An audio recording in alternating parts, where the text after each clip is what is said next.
Mau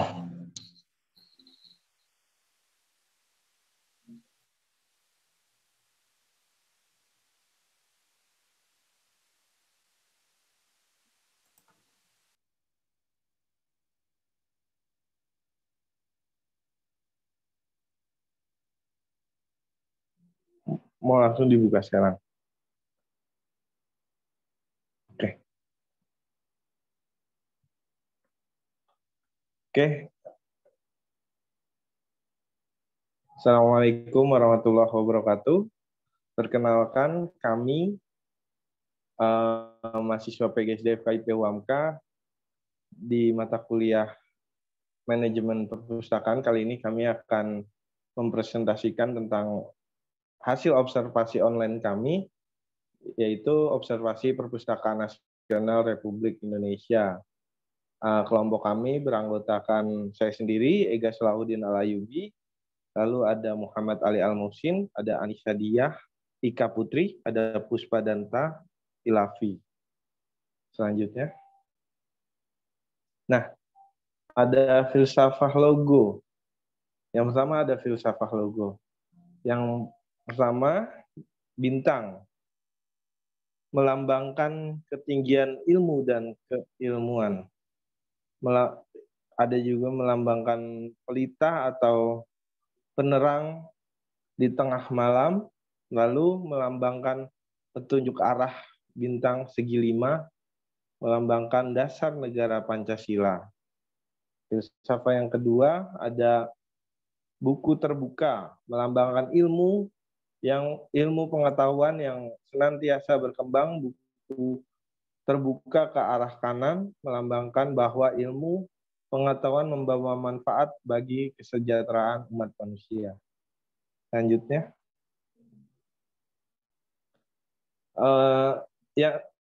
yang ketiga, warna hijau pada logo melambangkan pertumbuhan dan regenerasi serta melambangkan buku sebagai sumber pengetahuan.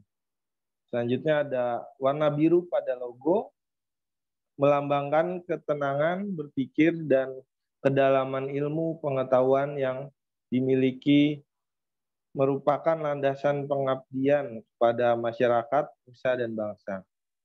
Yang kelima, ada gradasi pada warna hijau dan biru, melambangkan konsep habis gelap terbitlah terang, yang berarti dengan membaca buku akan membuka cakrawala berpikir dan ilmu pengetahuan umat manusia. Selanjutnya, yang di sini selanjutnya ada visi dan misi dari Perpustakaan Nasional. Yang pertama ada visi terwujudnya Indonesia cerdas melalui gemar membaca dan memberdayakan perpustakaan. Misinya yang pertama terwujudnya layanan prima. Yang kedua ada terwujudnya perpustakaan sebagai pelestari khazanah budaya bangsa.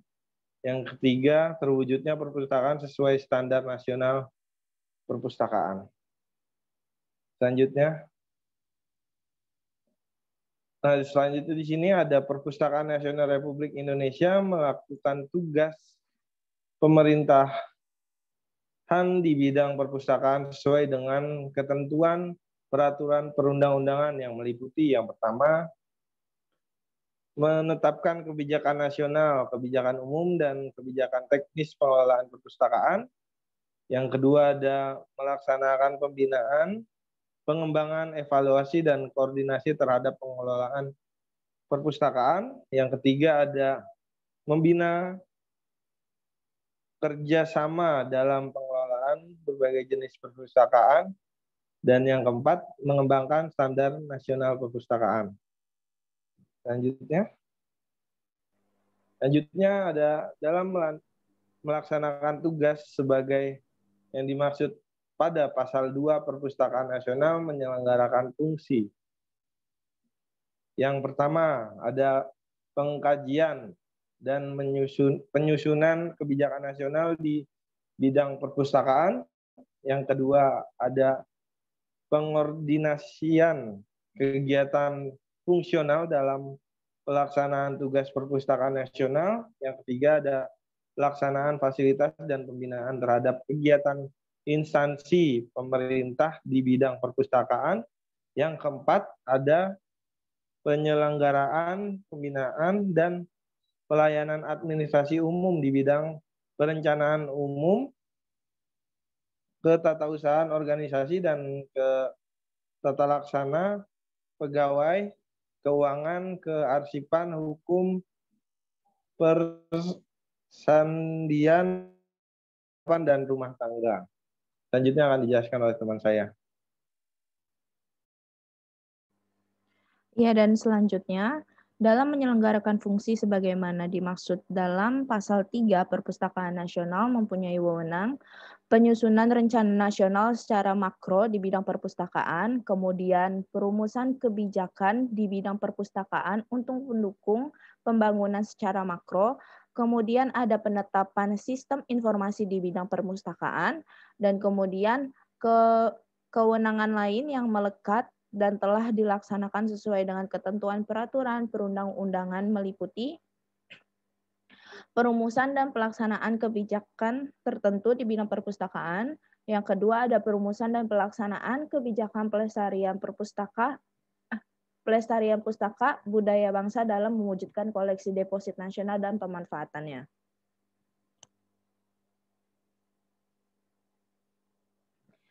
Di sini ada persyaratan membuat kartu anggota perpustakaan. Yang pertama, siswa SD, SMP, SLTA, mahasiswa dan umum, warga negara Indonesia, WNI atau WNA, dan berdomisili di dalam maupun luar negeri.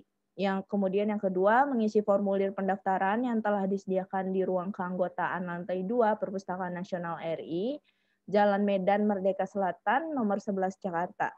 Yang ketiga, menunjukkan tanda pengenal asli dan masih berlaku. Yang pertama ada WNI, kartu tanda penduduk atau KK bagi yang belum mempunyai KTP, dan yang kedua WNA, KITAS. Dan di sini yang keempat ada mengisi formulir pendaftaran dengan lengkap dan benar. Yang kelima mencantumkan nomor telepon dan alamat email yang dapat dihubungi. Kemudian yang terakhir ada kartu anggota dapat digunakan untuk layanan terbuka Perpustakaan Nasional RI, Jalan Merdeka Selatan nomor 11, kecuali bagi yang berdomisili di luar Jabodetabek. Selanjutnya ada tata tertib Perpustakaan Nasional Republik Indonesia. Yang pertama ada kartu anggota harus dibawa setiap kali berkunjung. Yang kedua ada tidak dapat dipinjamkan kepada orang lain. Dan kartu anggota perpustakaan berlaku seumur hidup. Juga jika kartu hilang, penggantian kartu wajib menceritakan surat keterangan hilang dari kepolisian. Selanjutnya ada hal-hal yang berkaitan dengan kartu anggota. Yang pertama, pembuatan kartu anggota dilakukan sendiri ke Perpustakaan Nasional Republik Indonesia. Yang kedua ada pengisian formulir dan pendaftaran keanggotaan. Yang ketiga ada pengambilan foto anggota di tempat pendaftaran. Yang keempat ada pemrosesan kartu anggota dapat ditunggu atau langsung jadi.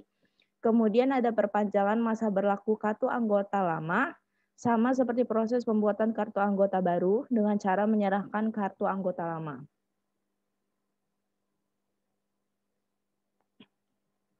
Dan di sini ada hak dan kewajiban anggota perpustakaan.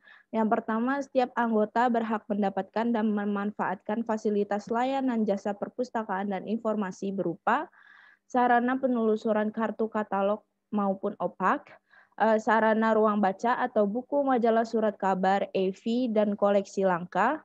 Kemudian ada pemesanan koleksi sebanyak 3 judul khusus untuk buku, khusus untuk buka setiap kali permintaan.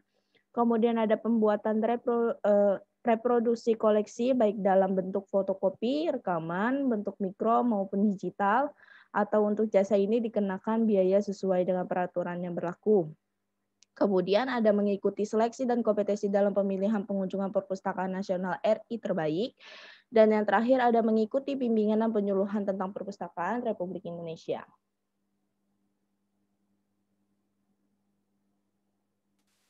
Oke, baik. Selanjutnya ada pelayanan perpustakaan nasional. Perpusnas tidak hanya menjadi tempat koleksi buku, tetapi juga memiliki berbagai fasilitas lainnya, seperti ruang teater, layanan audiovisual, area budaya baca, data center, layanan koleksi buku langka, serta menjadi lokasi kantor akademik ilmu pengetahuan Indonesia.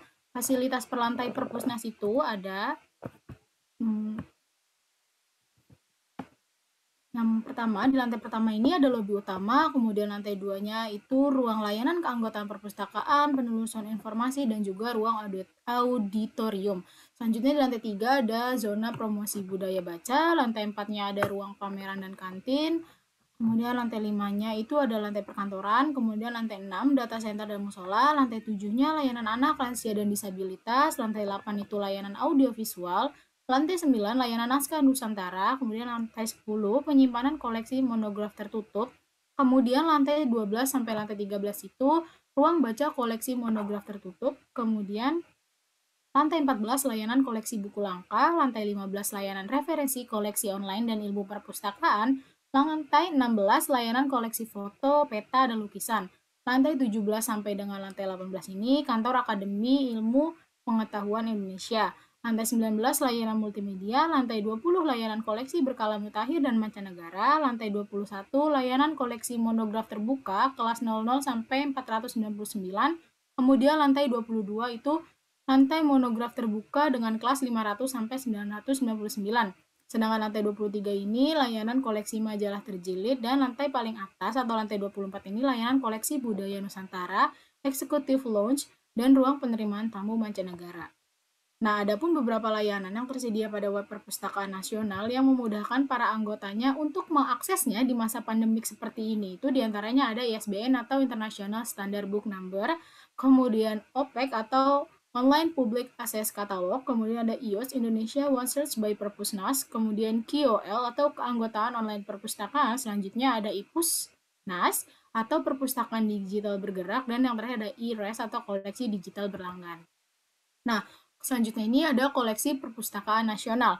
Koleksi perpustakaan ini menurut Undang-Undang Republik Indonesia Nomor 43 Tahun 2007 tentang perpustakaan pada bab 1 pasal 1 ayat 2 adalah semua informasi dalam bentuk karya tulis, karya cetak, ataupun karya rekam dalam berbagai media yang mempunyai nilai pendidikan yang dihimpun, diolah, dan dilayankan. Beberapa koleksi yang ada di perpustakaan nasional itu dalam koleksi itu ada naskah kuno, kemudian buku langka, peta, foto, gambar dan lukisan, kemudian majalah serta surat kabar langka, sumber lainnya, dan repositori studi kebijakan Indonesia. Kemudian ada kamus istilah komputer dan majalah online-nya. Majalah online-nya sendiri itu ada majalah Jumantara, Media Pustakawan, Visi Pustakawan, Warta, dan Open Jurnal Perpusnas. Nah, selanjutnya ada tata letak Gedung Perpustakaan Nasional. Gedung Fasilitas Layanan Perpustakaan Nasional berlokasi di Jalan Medan Merdeka Selatan nomor 11 Jakarta dan sebagian besar perkantorannya di Jalan Salemba Raya nomor 28A.